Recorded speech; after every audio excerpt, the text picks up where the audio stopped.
Bueno, hola a todos. Nos encontramos en un nuevo capítulo de Ideorema Podcast. Nos encontramos con un invitado de lujo. Él es Santiago Molina Erazo, un abogado prestigioso de la ciudad de Popayán, un gran amigo y un invitado a que quisimos que estuviera acompañándonos en este día de hoy. Para iniciar, Santiago, me gustaría que te presentaras, que nos des una introducción tuya, nos explique un poco acerca de tu profesión un poco, cuéntanos un poco aquí, estamos en un entorno, en una oficina, no estamos ya en un café, sino que estamos en la oficina de Santiago y pues ahí a partir de tu presentación vamos hilando, ¿te parece? Muchísimas gracias por la invitación a ustedes.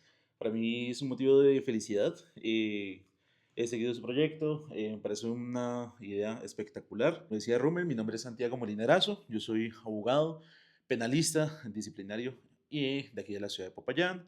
Aparte de eso, docente universitario por pasión, es una de las ramas más bonitas creo que existen en la vida. Eh, Gym rat de profesión también de vez en cuando. Igual, igual. Gym rat de profesión. Totalmente. Pero bueno, esos son partes de los hobbies de la vida.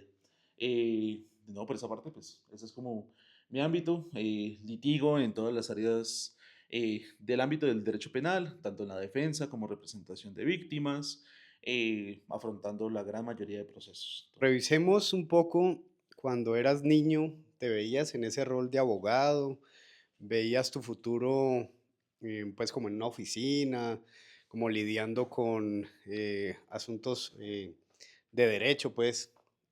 ¿Sí sentías que ese era tu perfil o cambió en algún momento de tu vida? Dentro de lo que me gustaba de niño, yo veía y admiraba mucho, por ejemplo, a mi señor padre, él también es abogado. Entonces, un momento en el cual uno ver y crecer con esa figura es una parte muy bonita. Me acuerdo mucho que también quería ser médico y me esforcé también en su momento por pasar, pero me di cuenta que la esencia de lo que me gusta es el servicio. Entonces, prestar un servicio a los demás, ayudar, colaborar, es parte, creo que esencial de la vida. Hace muchos años, pertenecía a varias fundaciones de ayuda social, sin ningún tipo de tema político, religioso, sino era ayuda pura y dura. Y una de las frases que mencionaban mucho era, si tú no vives para servir, no sirves para vivir. Mm. Entonces, creo que eso era como el reflejo de lo que se podía empezar a trabajar y creo que eso lo he tratado de reflejar como en mis ámbitos. Entonces, volviendo al tema, ¿me veía siendo abogado? Sí, pero lo complementé y lo confirmé más cuando me di cuenta que a través de esto se podía llegar a impactar, a ayudar bastante.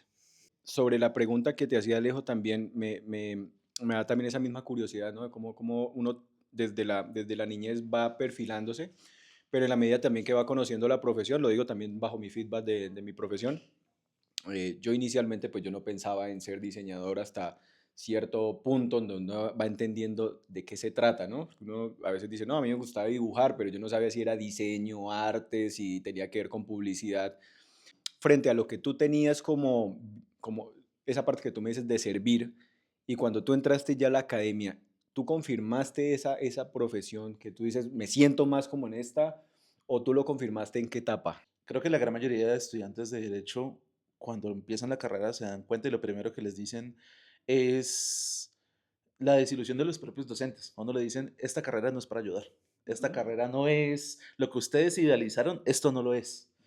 Y en gran parte es cierto porque cuando uno analiza y cuando uno ya se mete un poquito más a la academia, se da cuenta que los derechos humanos y todo lo que debería ser para absolutamente todo el mundo, eh, a juicio de varios académicos, no son aplicables para todo el mundo. Entonces, es cierto que uno puede reclamar derechos para todos, pero la verdad es que no todo el mundo lo tiene o no todo el mundo puede acceder a ellos. Cuando me di cuenta que de pronto uno sí puede enfocarlo, cuando empecé a trabajar, gracias a mis profesores, a mis docentes y amigos que se convirtieron después hermanos, em, empecé a trabajar con varios abogados. Entonces, con el último que trabajé fue con el doctor Franklin Fajardo. Él es un docente de la universidad, profesor, maestro de vida, es una persona espectacular.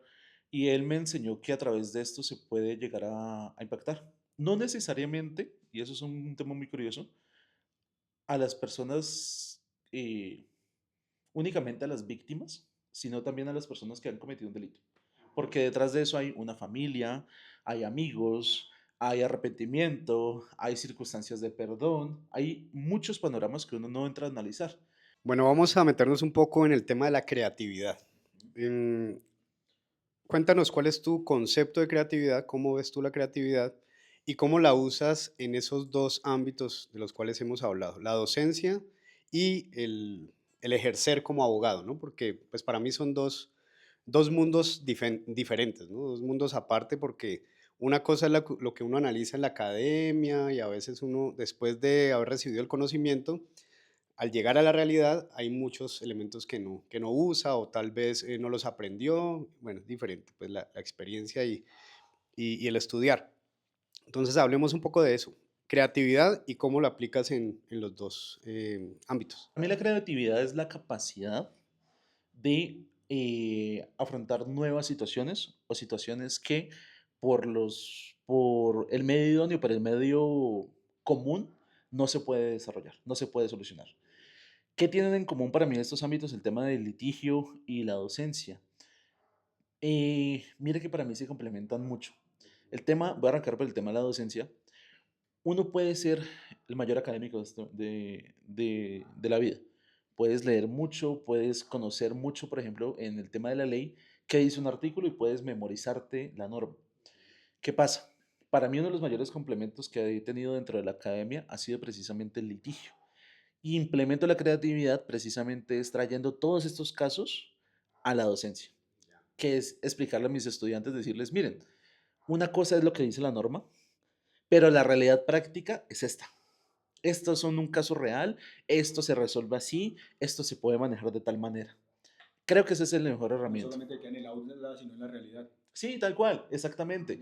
El derecho tiene eso muy particular y es que a uno siempre le dicen, el derecho no tiene cabida a la creatividad. Es una carrera completamente cuadriculada. Ujú. Uno se encierra en un libro.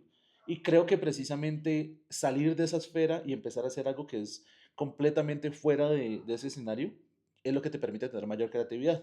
¿Qué es eso litigio? ¿El litigio qué es? Eh, Cuando uno se gradúa como abogado tiene cantidad infinitas de posibilidades. ¿El litigio qué es? Es aventurarse, es levantarse todos los días a buscar nuevos procesos, a que te busquen y a encontrar la manera diferente de solucionarlo, porque esta es la parte curiosa. El caso de ayer, independientemente que sea el mismo delito, no va a tener la misma resolución que el proceso de mañana. Y tienes que encontrar la manera diferente de solucionarlo, que es acercarte a un fiscal a hablar con él y decirle, lleguemos a un acuerdo, que es, vámonos a un proceso y busquemos cómo podemos usar estas pruebas, que es, ejemplo, no tenemos los medios y digamos en un tema de un proceso que tenga que llevarse un psicólogo forense, un tema especializado. No se tienen los medios para pagarle, la persona no tiene el recurso económico. Listo, ingeniémoslo. Busquémoslo por otras partes, busquemos una solución más práctica en este caso, busquemos qué podemos hacer. Creo que esa sería como la aplicación de pronto de la creatividad. ¿Qué piensas tú sobre esos escenarios que pueden ser muy delicados hacia la opinión pública, pero dentro del derecho existe eso de que hasta que no se demuestre, pues esa persona sigue siendo, pues se puede defender y puede ser inocente? No. Uno de los ámbitos más difíciles de esta carrera y que la gente suele mucho minimizar es el tema psicológico y mental de los casos. La carga que trae llevar un proceso de estos es bastante alta. Y, por ejemplo, si una persona la captura en flagrancia, que es cuando lo capturan en el momento, y vamos, por ejemplo, que tú dices, un homicidio, y te voy a poner un caso como tal que pasó. Llega una persona a un barrio aledaño de la ciudad y encuentra un grupo de personas que están tomando. Les pide un trago, le dicen que no, y él se enoja y coge y tumba la mesa. Salen a corretearlo y llama a los amigos. El chico, uno de los que estaban sentados tomando, iba con un arma y le dispara. Le alcanza a herir la pierna y resulta que llegan los amigos con machetes, incapacitan a esta persona en el suelo y llega él y ¡pum! Da el último golpe fatal. Con lo cual, muerto. Listo, se configura el homicidio.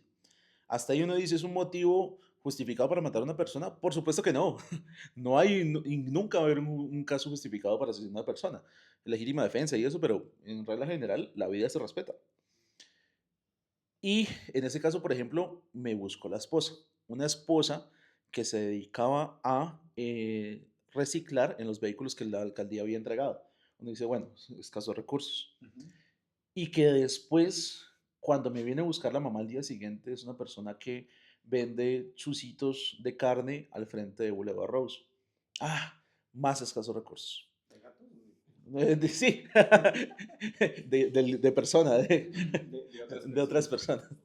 Entonces, ahí entra un tema y es, no solamente uno entra a analizar la comisión del delito, sino que hay una familia que sufre, unos hijos que quedan, la víctima arrepentida porque, por ejemplo, puede haber estado en una situación de Supervivencia. supervivencia o que por el caso que no tenía conocimiento de qué estaba haciendo porque estaba muy drogado y que no son justificantes para absolutamente nada.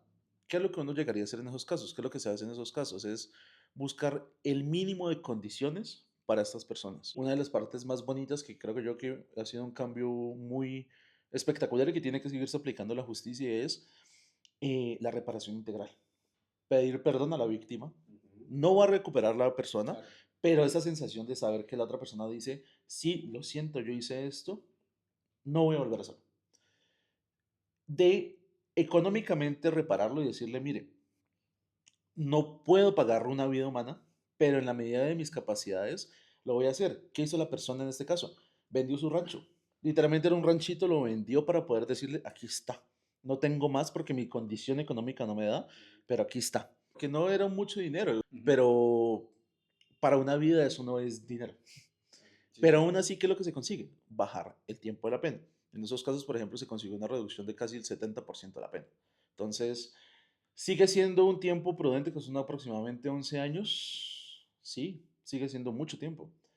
Pero no se puede dejar de lado que la persona cometió el delito y que aún así está arrepentido y quiere solucionarlo. Entonces, es un conjunto de muchas, muchas situaciones que se ven en este tipo de casos. ¿Cuál ha sido el caso en el que se ha aplicado la creatividad de manera contundente? Que uno queda como, uff, espectacular cómo fueron creativos al momento de resolver sí, este caso. Para mí es que el uso de la creatividad va muy ligado a las capacidades que tiene cada persona para solucionar sus problemas. Siempre he tratado de ligar las capacidades a los talentos que tienen cada uno. Entonces, por ejemplo, tengo colegas que son muy arraigados al tema académico. Entonces, buscan las excepciones o las comas a la aplicación de un delito. Ya. ¿Cuál pienso yo que ha sido como el manejo de creatividad? Ahí tengo uno. mm, que se puede usar. Para mí, y creo que eso es parte de las actividades que uno desarrolla, es el desarrollo del manejo con las personas.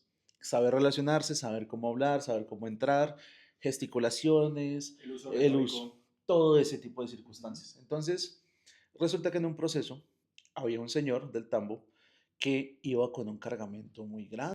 Hablando con él, también era una persona de escasos recursos y le pagaron muy poco dinero para transportar eso. Usted tiene que únicamente servir de aquí a allá. Y resulta que a él lo que le hicieron fue usarlo de chivo expiatorio. Mientras a él lo detuvieron, pasaron otros cargamentos con más. Mm. Bueno, resulta que en derecho hay temas para finalizar los procesos antes. Existen los preacuerdos, principios de oportunidad, que son acuerdos entre, en este caso fue un preacuerdo en la fiscalía y la defensa. ¿Qué se buscó? Que se iba a aportar toda la información al proceso de lo que sabía él para obtener un beneficio de descuento. Aquí va la parte interesante. Resulta que el señor no sabía nada.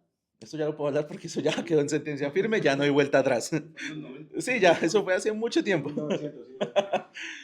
Y resulta que hay un término que es cuando la fiscal, viene una fiscal de Bogotá a recibir toda la información porque él era de una eh, red inmensa de temas de estupefacientes. Y cuando nosotros fuimos a realizar la entrevista, el señor la verdad es que no sabía nada. Sabía que le habían contactado con un celular hechizo, o sea, esos celulares que se aguantan de la nada. Sabía que había sido un familiar el que lo había ubicado para eso, pero que el familiar también le habían pagado una cantidad mínima. Y sabía las rutas que iban a usar. ¿Cuál era la ruta? Irse por toda la Panamericana de Colombia. Entonces, la información era muy mínima. Resulta que entre que la fiscal verifica la información que se dio y se confirma, nosotros tuvimos la audiencia de preacuerdo. que es donde el juez valida lo que pasó. ¿La información era útil? La verdad es que no. Sinceramente no, no servía para mucho. Pero resulta que como igual la dio, se obtuvo un beneficio y se mermaron 20 años a la pena, quedando 4 años, y de esos 4 años se fue para domiciliario por el mismo tema. Entonces, son tipos de creatividades que se plantean que son hallar errores dentro de la propia norma, aprovecharse de la propia capacidad que uno tiene de desarrollarse, de manejarlo y que convencer, porque eso fue también convencer a la fiscal de que era información y convencer al juez de que esa información pues se dio. Y el juez dijo, listo, los requisitos se cumplen. Que no dijo nada, sí es cierto, pero que lo dijo, lo que sabía. Y por tal motivo, obtener esos descuentos. Dijo todo, dijo todo y a la misma vez nada. Hablando sobre esa misma línea, aquí tenemos en la mesa un ajedrez. Con Alejo hemos hablado harto sobre la mente ajedrecista, sobre que el ajedrez es un juego, pero a la vez es un entrenamiento mental tremendo, estratégico. Quería preguntarte eso porque tú lo tienes icónicamente acá en tu oficina.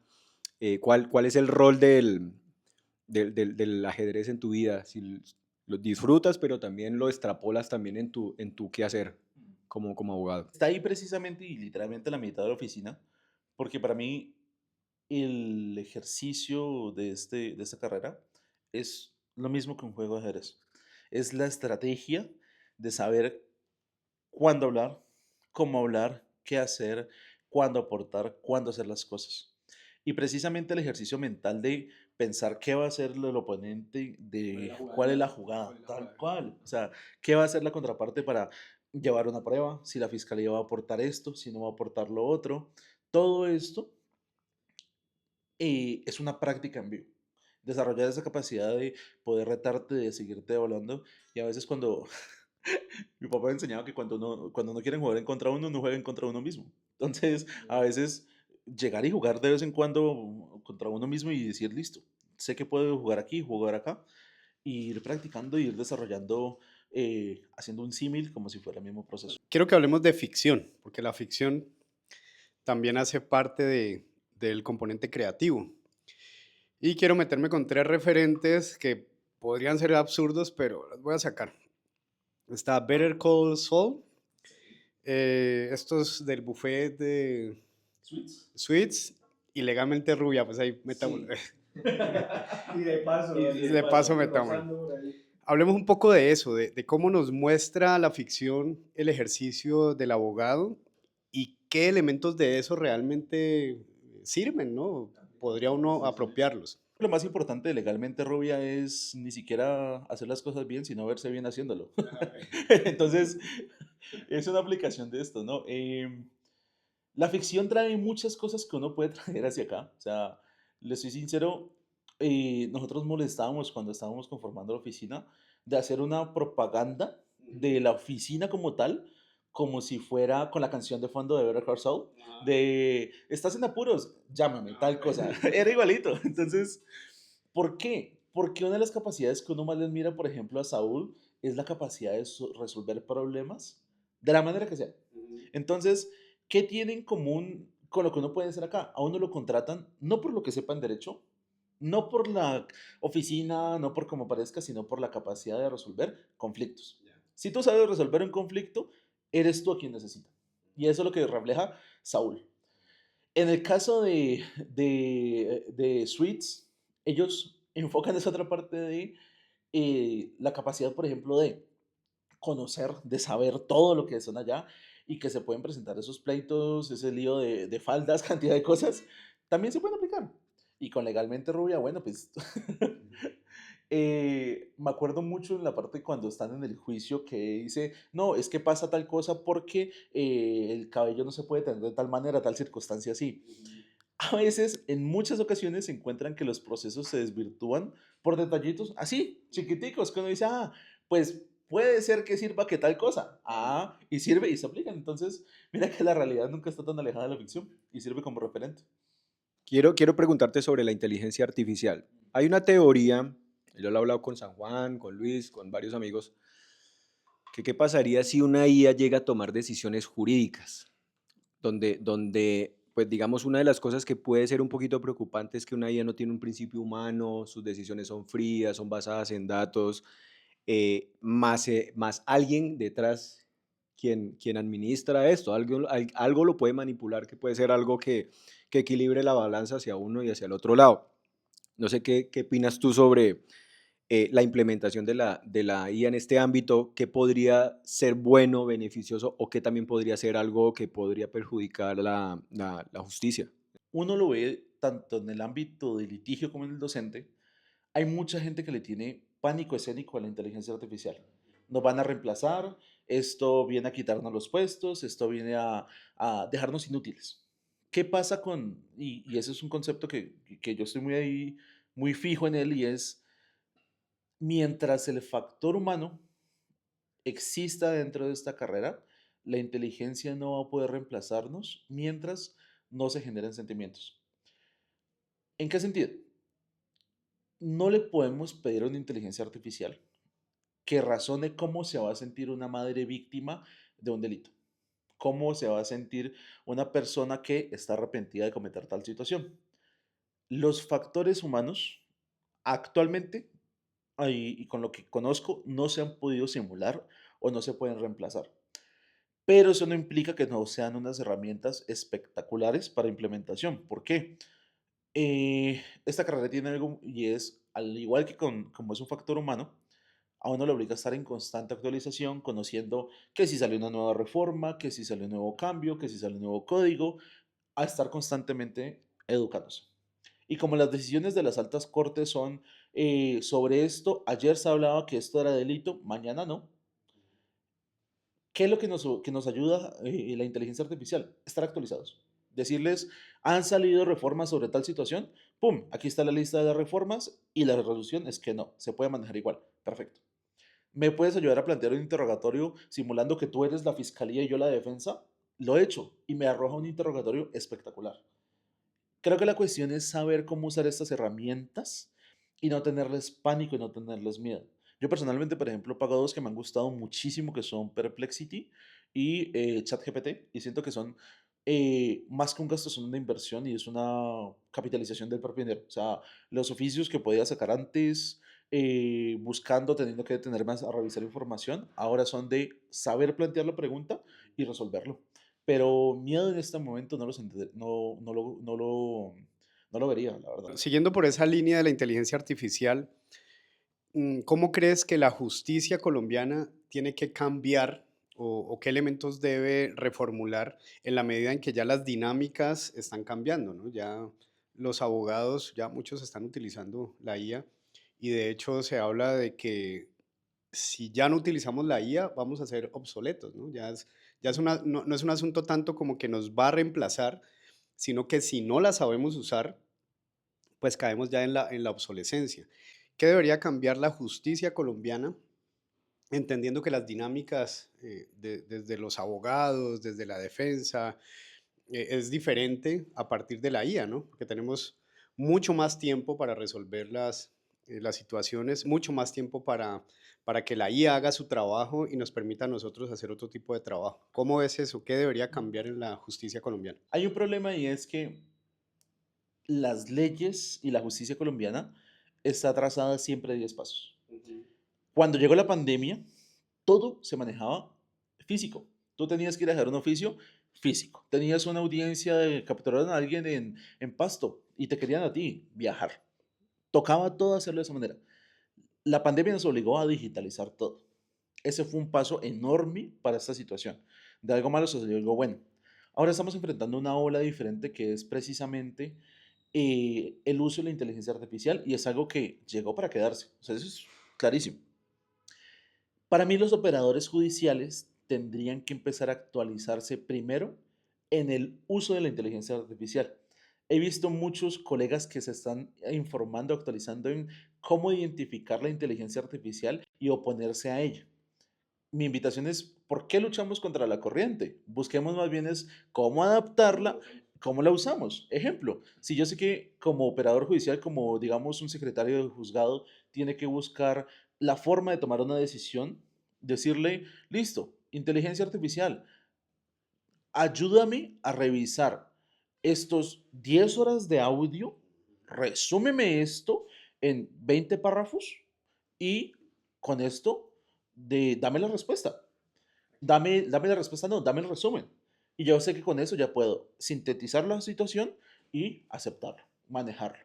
Entonces, creo que es cuestión de saber cómo interpretarlo, cómo manejarlo y que las nuevas corrientes de abogados, los abogados que son un poquito más jóvenes, los operadores judiciales que son más jóvenes, puedan llegar también a capacitar a los miembros de la rama que todavía se encuentran y que se han venido quedando como en ese tipo de situaciones. La rama es un espacio en el cual, como es muy seguro trabajar, hay personas que si bien ingresaron este año, hay personas que llevan más de 30 años en la rama. Entonces, creo que tiene que ser una enseñanza por igual para este tipo de situaciones.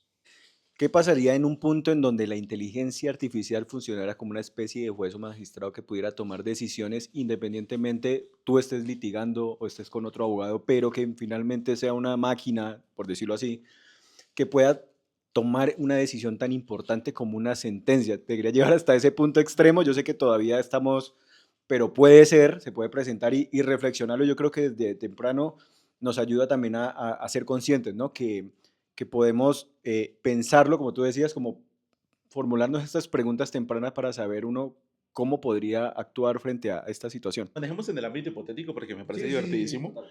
Y es, listo, son los seres humanos quienes tienen el debate, pero es la inteligencia artificial quien va a dar la respuesta a los problemas.